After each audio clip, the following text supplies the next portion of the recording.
Hello viewers, welcome once again to Joe Mwai's channel, a channel that is designed to give you insights and to encourage us to think and also to probe reality in order for us to understand whether reality constitutes only of what is seen in what science called the material universe, or whether there is more than meets the eye.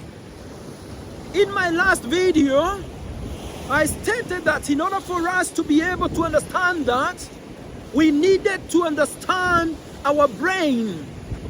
And as we continue to probe it, we got to a point where we started to realize that the brain is not everything. And I showed that the reason why the brain is not everything, or what originates thoughts, is because if the brain was surgically removed from the head of man, it would not continue to think or to process thoughts. Because if it's unable to do that, then the man will continue, the brain will continue to say, I am man. So, we saw that there is more than the brain. And what I want us to look today is the connection between the brain and the mind of man. Because we have also seen that the mind of man, which is also a quality of the memory bank of man, constitutes of the 2% difference between man and the chimpanzee, which is the closest primate to man, with 98% similarity of the brain. So, the mind of man, as we have seen in my previous videos, is what gives us reality. And it is on the basis of your ability to process thoughts that you can say, I think, therefore I am. Without your ability to process thought, you cannot know that you exist. You cannot say that aphorism. You cannot say, I think, therefore I am. Because you are not thinking, you're not able to think. So it is the ability to think that enables us to know that we are. The reason why I know that I am alive today is because I know that I thought of coming to this beautiful and wonderful seaside in a little town called Peacehaven in the United Kingdom. And now I am here, hearing the sound of the water, touching the water, smelling the softness of the sea, being hit by some of the waves, and therefore I know that I am here.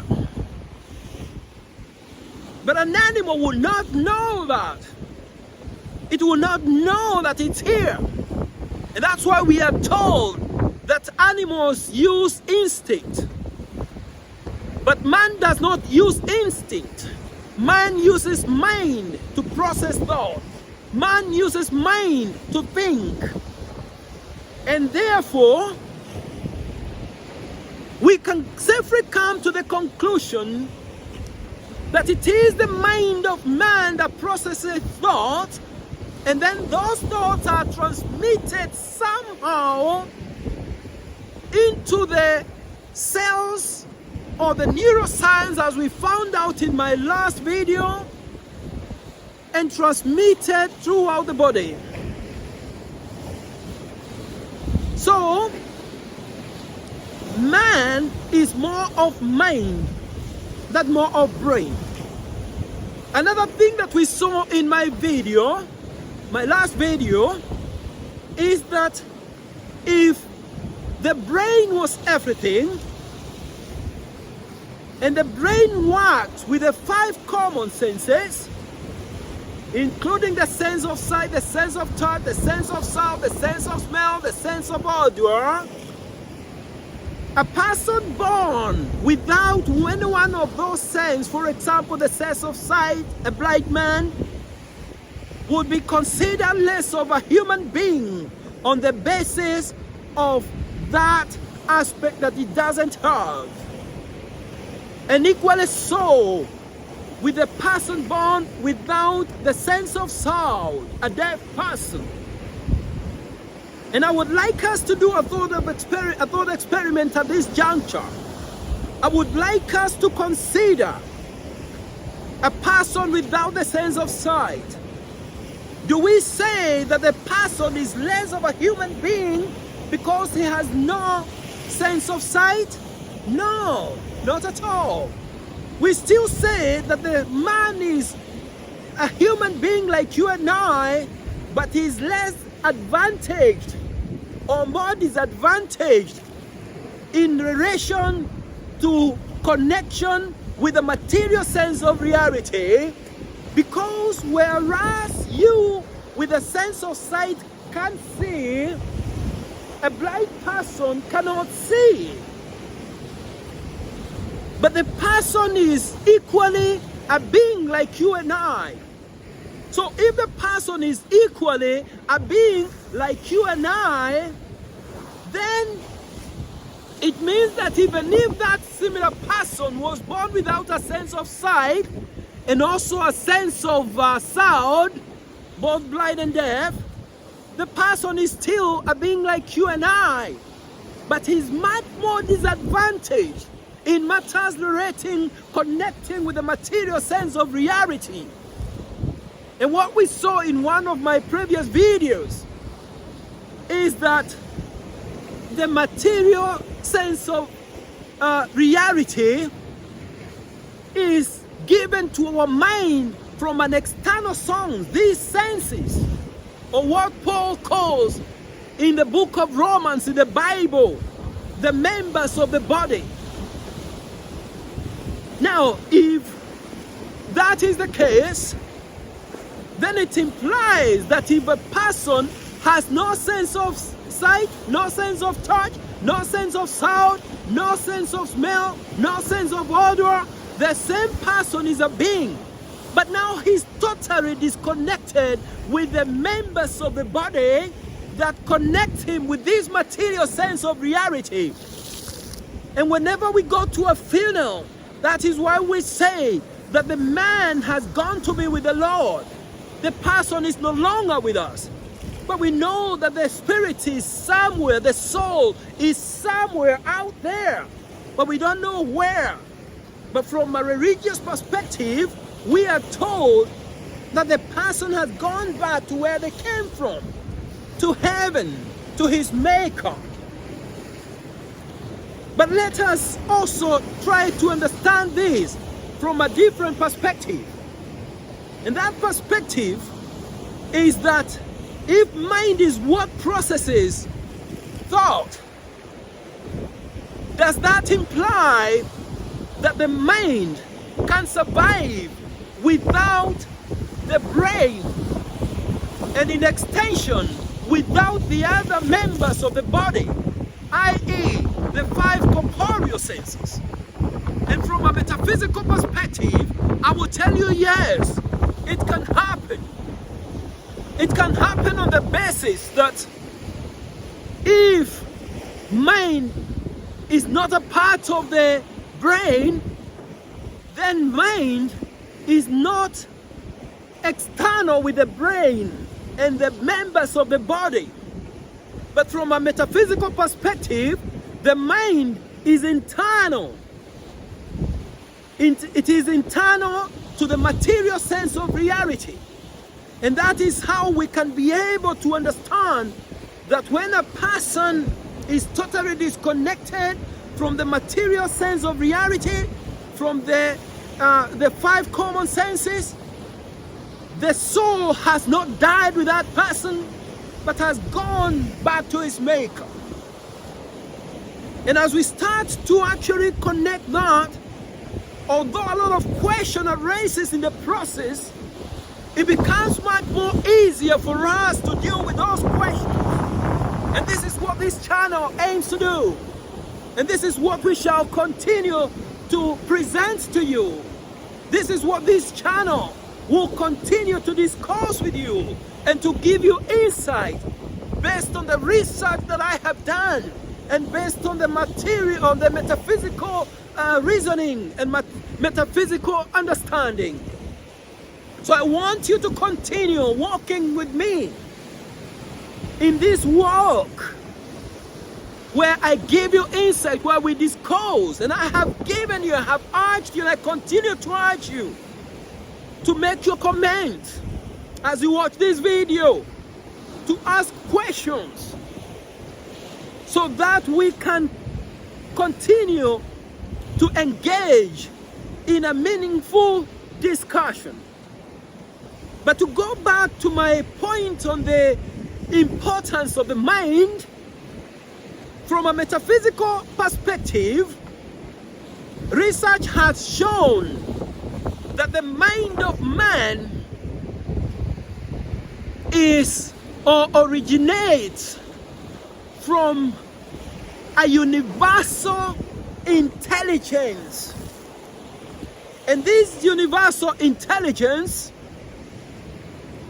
is what is regarded from a religious perspective as a spirit or the spiritual world. So this universal realm is the realm of pure intelligence. From that perspective, research has shown me and other metaphysicians that mind is everything that there is. That there is no such a thing as a spatial dimension. And that reality is based on different dimensions of intelligence, of consciousness. With the material sense of consciousness being the lowest dimension of consciousness, in what is regarded from a biblical as well as a Quran perspective as the fall of man. The highest dimension of consciousness constitutes of the infinitude that I have discussed with you in my previous videos, a dimension that is infinite in every way. And this dimension that is infinite in every way constitutes what is metaphorically regarded as heaven. And that the highest dimension of consciousness is occupied infinitely by the infinite universal intelligence of the absolute being. And that this absolute being is what religions call or term as God. And that you, as an intelligent being, through your ability to possess mind, originate from this infinite universal intelligence or from this absolute being. And when we connect that, this is where we understand. When Paul tells us from the Bible that you are fearfully and wonderfully made, that you are blessed beyond measure, that you, listener, are a high priest in the kingdom of your Maker. You are a chosen generation, a blessed nation, a people of God, and not just a people of God, but a child of God or the Son of God, as we saw in our last video.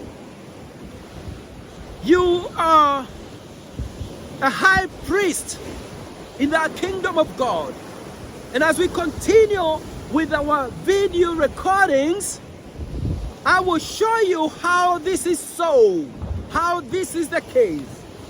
So in the meantime, I can see that the sea is back, the ocean is back, and the waves are hitting the wall. And therefore, I will have to finish this aspect or this recording.